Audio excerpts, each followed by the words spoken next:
ꯕꯖꯥꯔꯗ ꯑꯩꯈꯣꯏ ꯈꯨꯟꯒꯤ ꯕꯖꯥꯔ ꯃꯌꯥꯝꯗꯣ ꯎꯍꯜꯂꯛꯀꯦ ꯃꯌꯥꯝ ꯌꯦꯡꯃꯤꯟꯅꯁꯤ ꯑꯗꯩꯁꯦ ꯕꯨꯕꯣꯟ ꯆꯤꯡꯅꯤ ꯃꯌꯥꯝ ꯉꯥꯏꯈꯣꯅꯦ ꯃꯤ ꯂꯣꯏꯗ꯭ꯔꯤꯅꯦ ꯍꯥꯏꯔꯛꯑꯣꯅꯗꯣ ꯅꯪ ꯁꯤ ꯑꯩꯈꯣꯏ ꯃꯆꯥꯅꯤ ꯁꯤꯁꯤꯅ ꯑꯩꯈꯣꯏ ꯅꯥꯅꯨ ꯑꯩꯈꯣꯏ ꯀꯣꯏꯕ ꯆꯠꯂꯤ ꯁꯤ ꯑꯩꯈꯣꯏ ꯆꯤꯆꯦ ꯁꯤ ꯑꯩꯈꯣꯏ ꯅꯥꯅꯨ ꯁꯤ ꯑꯩꯈꯣꯏ ꯃꯨꯆꯥ ꯑꯩꯈꯣꯏ ꯃꯔꯤ ꯆꯠꯂꯤꯅꯤ ꯑꯩꯈꯣꯏ ꯗꯗꯥꯒ Hi mayam, welcome back to my another video. Ado mayam ngasi video ma puraga lae ngasi ki video sidi mayam akhoi borak Elisa thiba jatoini ado mayam jengminasi akhoi son jatoi ba mayam se turning bazaar ni akhoi khun ki bazaar do siga leire akhoi son side ki da jatoini ado bazaar se son manung lom da se lei lei to se mamai lei jagadra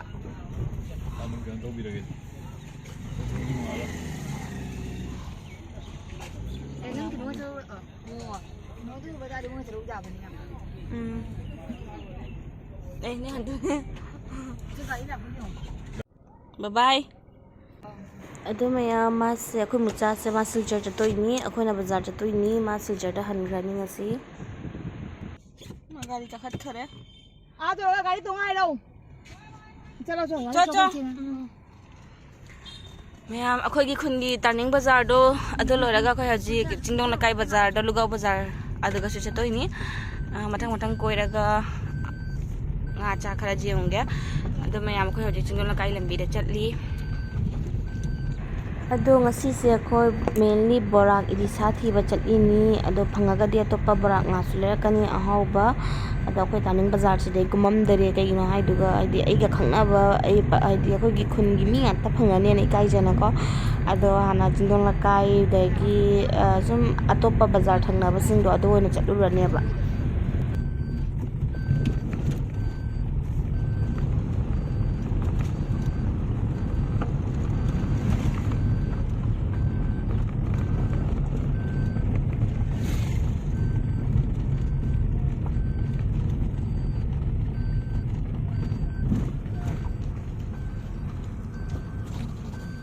mayam ase khunche sunai jingdong lakai haiba khunduni akhoi na hajik la laga jatoise se akhoi khun ga opposite ta leiba khunni ado akhoi moi khun do jawdore mayam jingdong lakai haiba khun tabi raga uda bajaw laga su asi khun sini mayam jingbiyu ado asina moi khun loisalae ado sondana akhoi bagan lambi haiba jai sondana rupai bari singirbon jatoini akhoi jatoise sonda jatoini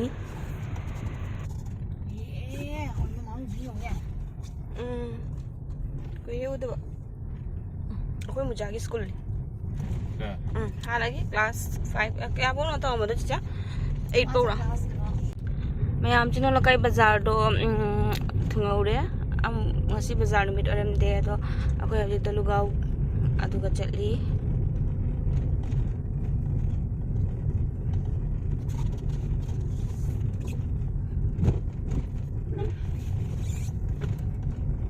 ajun bajing nga se so na joli tu se duluga machin gi apipo bazar ni rupai bari machin gi apipo bazar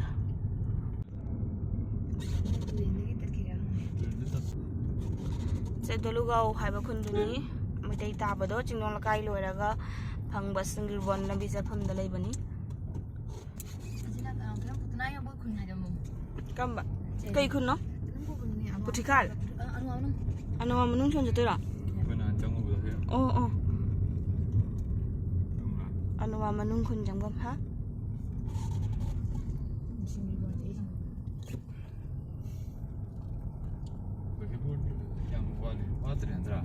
jauh dore lagi puldi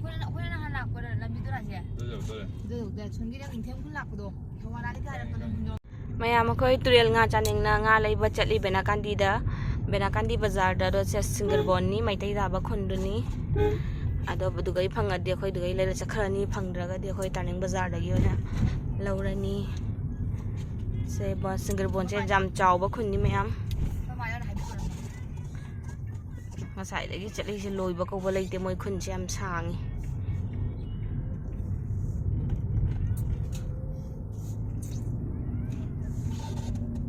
ai horen bena kandi bazar jawraga oina mayam utlage se loina khunche mas utpadi ngamaroi jam sangbani na asondana mayam laikon haiba khundo haigi doini kasar laikon ado akoi jawdore bena kandi bazar bena kandi point jawdore sei khara chakhatlaga di phangani mayam singir bon silam bise ningkhai bedagi moi protection hapadagi ja khare lambi se khaibok tangai hore se barak turel ni dum ningkhai sok si am chawm mani mayam si tangai khare do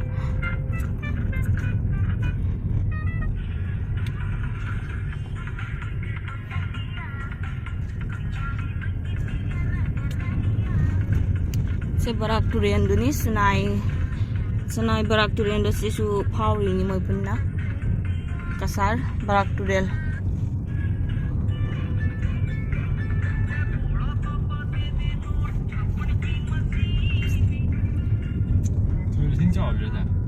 kang thare haibuni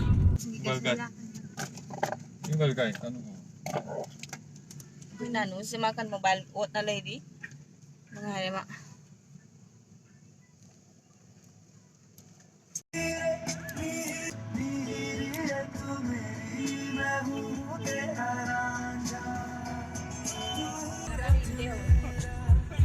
mayam koi hoji benakandi jaure adu do ada leire benakandi point bazar do jau thora samai te ngak tani mayam sai se se benakandi part 1 kawi gani khudum lei bula sini nan mama ko khudum lei bido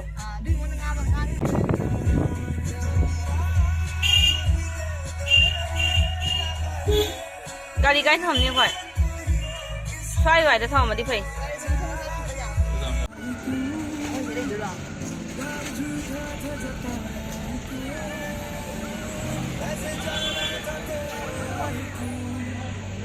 আমি তো মানে যায়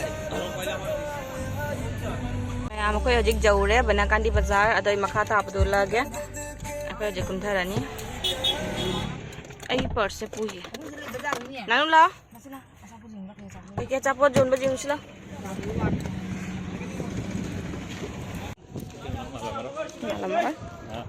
oh muti ai si le na mana hai da muti le ba do hai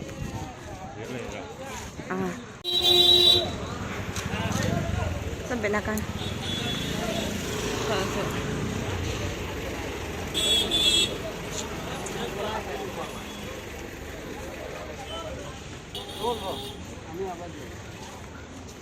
ki hom jon ba yong ama usoi ma cha joli usoi ma cha lai ta mo bang ko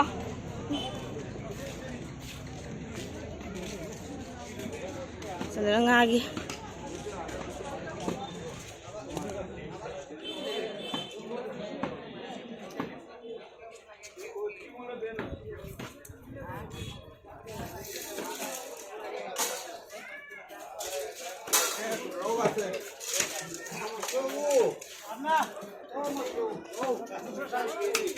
nang kai nga tan ni na borak nga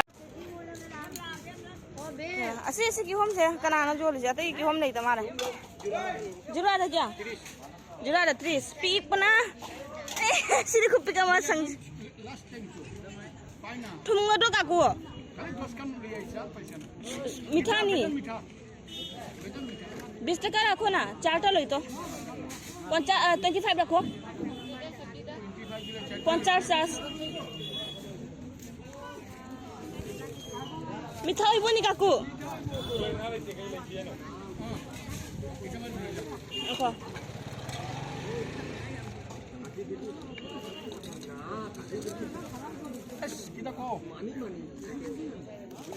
Kamu nanti ni, siga. Aku mendo kalau,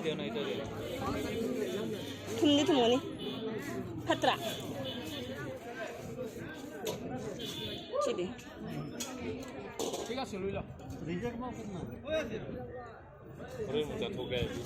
Dulu, happy lo. Jangkai. Itu. Kun mga lâu vậy? Lupa kun mga. Morok lagi. Morok lâu rồi. Morok nè.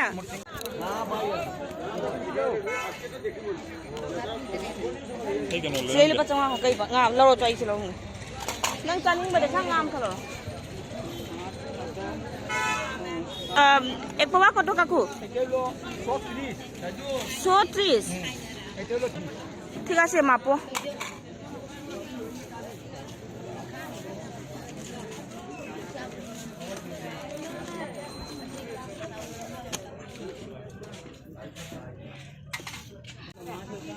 Gimrok na tra. Lang. Jamal le. Kun kita lau gaja. Ama tong lo. Mana ada ada minum ada koi. Kano ta piro kun kita piro. Berapa? Sili mà cô khục với mình già rồi mới nó khục pi rồi nè. À đây đi cây lâu nè. Chị âm tăng lâu rồi sao? Jalan ke tengah. ঠিক আছে একটা দিলাম. মামা সে phone কেন তো চলে.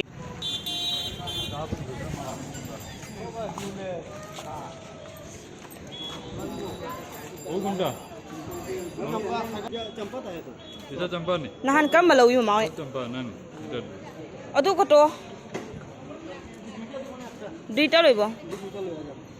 Aku ekta cang dilaw na.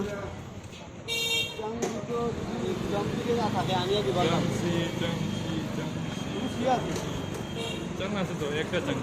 Che cang lo. Cang si. Ekta ase. Si থাকে aku. Aku cang থাকে ni. Senang kan? Habra.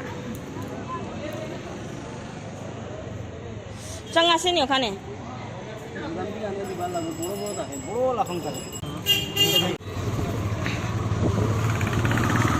Maya mà khơi bờ ra khơi cha tàu bờ lô đấy, cái gì thuộc là ngà lấy đấy đưa lại cái học đấy chăn đấy, ngà sinh ngồi đi, tụi mày đua hấp hấp, đã khơi lấy đấy đưa lại là cái usoi xí lấy đấy, học bờ hiện trạng khơi lấy đấy em, cái gì hẳn là ní.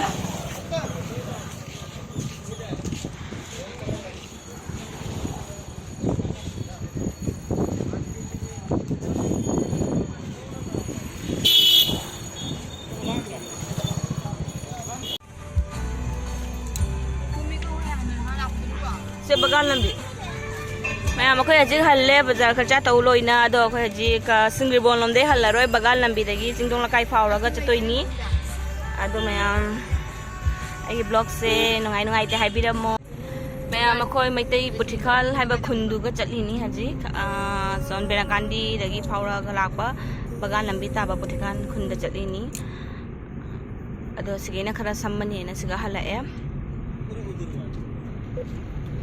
Khanda lối ta đấy mẹ không? Ngasa ngam ngân đi thóc cho được bania đồ mầm mẹ halak pada.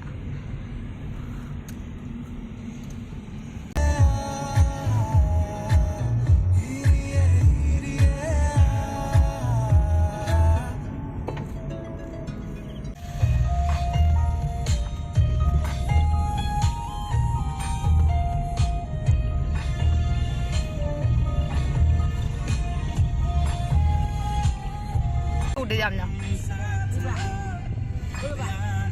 Ado maya makoy borak ilisa thiba chapado unluckily borak ilisa di phangaktre ado chalani ilisa oina phangae ado ragasu ado dum laisala e ado haren lambi da mata chaba borak kinga phangadi dum jengini dusu maya makoy halli haji